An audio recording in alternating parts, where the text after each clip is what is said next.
حاسس انك اتأخرت؟ حاسس ان 3 ايام راحوا منك وما عملتش حاجة؟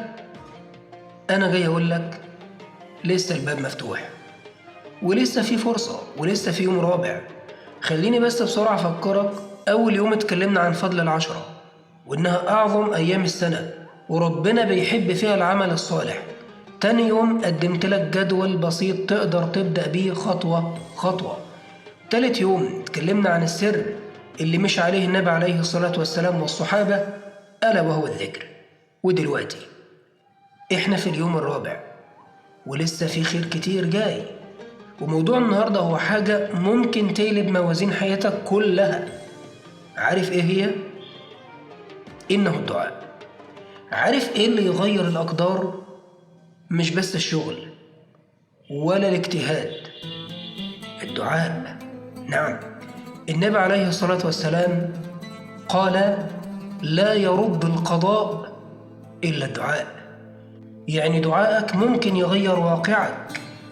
اللي انت شايفه مستحيل ربنا يبدله بدعوة واحدة من قلبك إن كانت خالصة. طيب إمتى تدعي؟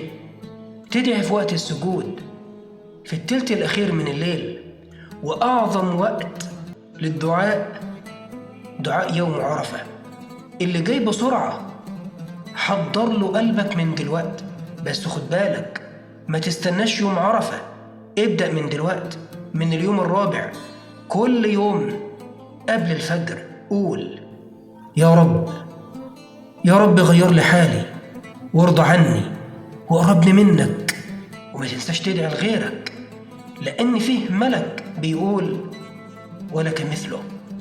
ولو قلبك مشتاق يزور الكعبة ويكون بين حجيج بيت الله الحرام بس مش قادر، فادع من دلوقتي وقول: اللهم ارزقني حج بيتك الحرام وبلغني عرفة واهد قلبي واغفر لي وارض عني ولا تحرمني خير ما عندك بسوء ما عندي.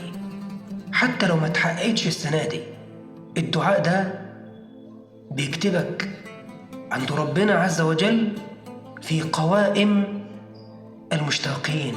وربنا كريم جدا، ممكن يحققها لك في لحظة.